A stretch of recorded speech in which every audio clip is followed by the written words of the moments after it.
बच्चों, आज का चैप्टर है बाल गोविंद भगत। क्षितिज का ये चैप्टर है, गद्य से लिया हुआ है और इसके लेखक हैं रामवृक्ष बेनीपुरी।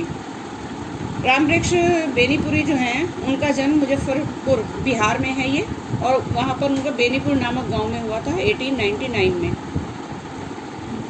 उसके बाद इन्होंने बहुत सारी कृतिकाएं, इनकी रचनाएं हैं, जैसे माटी की मूर्तें हैं, गेहूँ और गुलाब है, पैरों में पंख बांधकर हैं, जंजीरें और दीवारें हैं।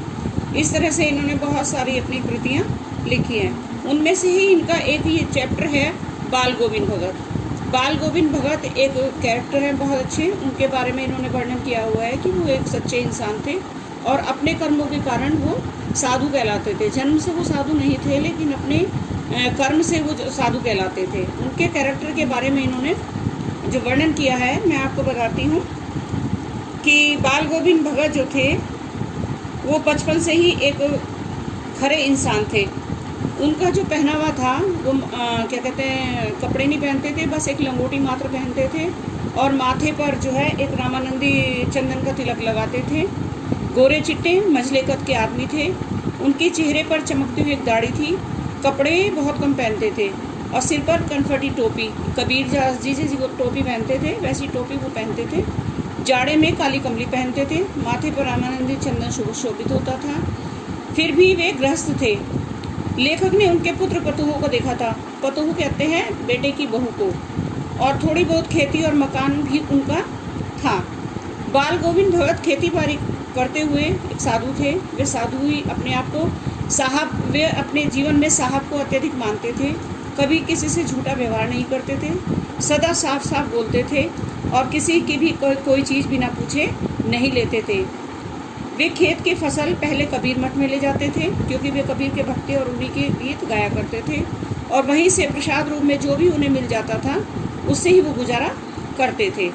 लेखक बाल गोविंद भगत के मधुर गीतों पर मुग्ध थे।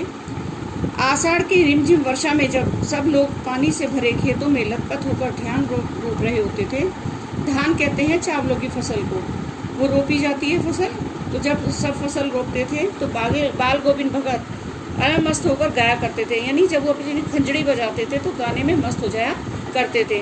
वे कीचड़ में लथपथ होकर एक एक पौधे को पंक्ति में रोपते हुए चले जाते थे। साथ ही अपनी भक्ति ईश्वर को ऊंचा और ऊंचा उठा देते थे। उनके संगीत से बच्चे भी झूमने लगते थे, महिलाएं गुनगुनाने लगती थी, और हलवाहों के पैर यानी जो हल चलाते हैं उन्हें हलवाई कहते हैं, उनके पैर भी ताल में उठने लगते थे। सब और चारों ओर उनके संगीत का जादू छा जाता था।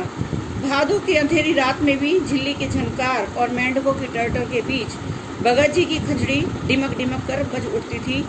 वे गाते हैं, गोदी में पिएवा चमक उठे सखिया चिहुक उठे ना। यानी सारा संसार जब सोया रहता था तब भगत जी गाते थे, और क्या गाते थे कि तेरी गठरी में लागा चोर मुसाफिर जाग जरा। अब देखो उनके जो क्या क्या कर्म किया करते थे, उनके कर्म जो है लोगों को अचरज में डाल दिया करते थे। कैसे कि जब कार्तिक का महीना जब आता था तो तब से ही फागुन के महीने तक भगत जी की प्रभातियाँ शुरू हो जाती थी। वे सुबह सवेरे 2 मील दूर जाकर नदी में स्नान करते थे। गांव के बाहर खंजड़ी बजाकर गाते थे। एक दिन भोर कांपती हुई सर्दी में भी भोर के समय लेखक ने उसे गाते बजाते नाचते हुए देखा। वातावरण भोर के रहस्य को से ढका हुआ था। बाल गोविंद भगत मुंह से लगातार भजन गाए जा रहे थे। वे मस्त होकर खड़े होने को हो जाते थे। कपकपाने वाली सर्दी में भी उनके माथे से पसीना झलकने लगता था, क्योंकि वो गाने में इतने मस्त हो जाते थे कि उन्हें सर्दी और गर्मी का भी एहसास नहीं होता था। गर्मियों की सांझ को उनके घर में उनके कुछ प्रेमी भी आ जाते थे। तब खंजड़ी और करतालों की भरमार हो जाती थी। उनकी जो प्रेमी मंडली थी उनके पीछे पीछे गीतों को दोहराती थी। यानी जो उनके फॉलोअर्स थे, जो उनके पास आते थे जब वो गाते थे, तो वो भी उनके गाने को रिपीट किया करते थे। धीरे धीरे भगत जी नाचने लगते थे। यानी वो इतने मदमस्त हो जाते थे अपने गाने में कि नाचने भी लगते थे। उनके साथी भी उनके साथ नाचने लगते थे और पूरे आंगन में संगीत का नृत्य छा जाता था। अब उनकी जो भावनाएं थी उन पर मैं प्रकाश डाल रही हूँ कि बाल गोविंद भगत संगीत साधना का उत्कृष्ट बाल गोविंद भगत की संगीत साधना का उत्कर्ष तब देखा गया जब उनके बेटे की मृत्यु हुई। उनका बेटा सुस्त और बोधा सा था, यानी बहुत सुस्त था, इसलिए भगत जी उसका विशेष ख्याल रखते थे। एक दिन उसकी मृत्यु हो गई। लोग उसके घर पहुंचे। लेखक ने देखा कि भगत जी का बेटा सफ़ेद कपड़े से ढका हुआ है। कुछ फूल और तुलसी दस उसके सिरहाने पर रखे हैं। सामने जमीन पर आसन लगाए हुए भगत जी तल्लीन होकर गाए जा रहे हैं। पतोहू का रो रो कर बुरा हाल है। गांव की स्त्रियां उसे संभाल रही हैं, परंतु भगत जी कह रहे हैं यह तो आनंद की बात है, आत्मा परमात्मा में लीन हो गई है।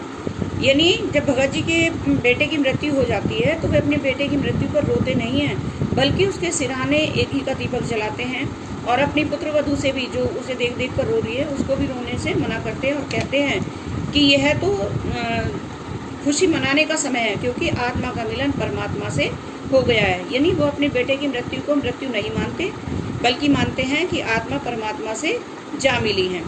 अब अपनी जो उनकी पुत्र वधू थी, वो उनके पास ही रहकर उनकी सेवा करना चाहती थी, क्योंकि वो अकेला था उनका बेटा। तो वो चाहती थी कि बुढ़ापे में उनका कोई सहारा नहीं है, तो वो वहीं रह करके उनकी सेवा करे। लेकिन उसके बारे में उनके जो ख्याल हैं वो ये हैं कि वो अपनी पुत्र वधू को वहाँ रखने से मना कर देते हैं और उसके भाइयों को बुलाकर उनके साथ भेज देते हैं और कहते हैं कि इसकी दूसरी शादी कर दो। अब भगत जी की जब मृत्यु होती है तो बाल गोविंद भगत की मृत्यु भी संगीत साधना करते करते हुई। यानी वो संगीत साधना में ही लगे हुए थे। हर वर्ष वो गंगा स्नान करने जाते थे। गंगा उनके घर के पास थी। वे पैदल ही खंजड़ी पर गाते गाते वहाँ चले जाया करते थे। वह घर से खाकर चलते थे और वापस आकर ही घर में खाते थे।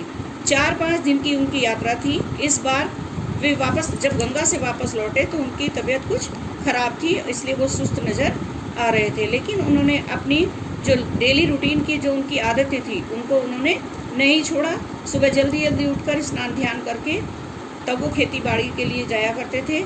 लोगों ने उन्हें आराम करने के लिए कहा, लेकिन उन्होंने हंसकर इस बात को टाल दिया। और उस शाम को भी उन्होंने खूब गाना गाया, लेकिन लगता था कि जैसे धागा टूट गया हो। और जब सुबह हुई तो बाल गोविंद भगत नहीं रहे, अर्थात उनकी मृत्यु हो गई।